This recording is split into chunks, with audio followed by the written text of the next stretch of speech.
মিশরে একটা দৌড় প্রতিযোগিতা হতো। ওই দৌড় প্রতিযোগিতায় আমর ইবনুল আস রাদিয়াল্লাহু তাআলা আনহুর ছেলে অংশগ্রহণ করেছে, কিন্তু এক মিশরি ওই দৌড় প্রতিযোগিতায় চ্যাম্পিয়ন হয়ে গেছে। রানার্স আপ হয়েছে আমর ইবনুল আসের ছেলে। এবার মিশরি ফার্স্ট আর গভর্নরের ছেলে সেকেন্ড। রাগের চোটে আমর ইবনুল আসের ছেলে ওই মিশরির মাথার মধ্যে কয়েকটা বাড়ি মেরেছে। মিশরি বলে, আমার মাল্লা কেন? তুমি খেলায় পারো না, আমারে মাল্লা কেন? কয়, আনা ইবনুল আকরামিন, আমি গভর্নরের পোলা, আমি যা বলবো এটাই হবে, আমার উপরে কথা নাই। মিশরি ওইখানে আর ঝগড়া বাঁধায় নাই, মনে দুঃখ নিয়ে মদিনায় চলে আসলেন। এসে বললেন, আমিরুল মুমিনিন, আপনি আমর ইবনুল আস রাদিয়াল্লাহু তাআলা আনহুকে মিশরের গভর্নর বানিয়ে পাঠিয়েছেন। একটা প্রতিযোগিতায় আমি চ্যাম্পিয়ন হয়েছি, ওনার ছেলে হয়েছে রানার আপ। কেন সে চ্যাম্পিয়ন হতে পারে নাই? এই কারণে আমার মাথায় লাঠি দিয়ে 3টা বাড়ি মেরেছে।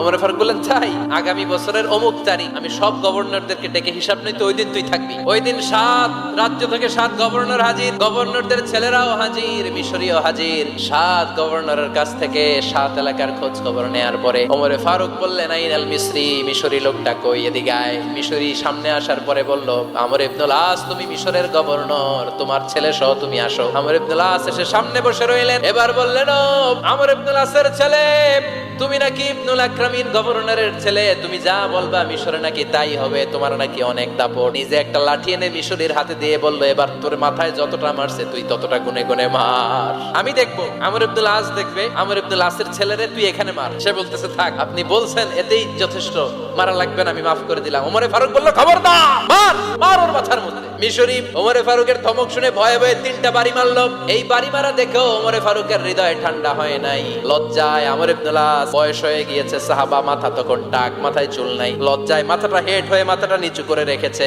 এবার রাগের চোটে ওমর ফারুক বললেন, এবার আমর ইবনুল আসের টাক মাথার মধ্যে একটা মার। কেন ছেলেকে শিক্ষা দিতে পারে নাই? তোমরা কখন মিশরীদেরকে নিজেদের দাস বানায় নিলা? ওয়াকাদ ওয়ালাদাতুহুম উম্মুহুম আহরারা, আর ওদের মায়েরা তো ওদেরকে স্বাধীন সন্তান হিসেবে প্রসব করেছে। মানুষদের উপর ক্ষমতাগিরি করার জন্য গভর্নর পাঠাই নাই। খবরদার, জনগণ তাদেরকে দেখভাল করার জন্য তোমাদেরকে পাঠানো হয়েছে, তাদের উপর কোনো অত্যাচার করার জন্য নয়। চিল্লায় বলেন ঠিক কিনা?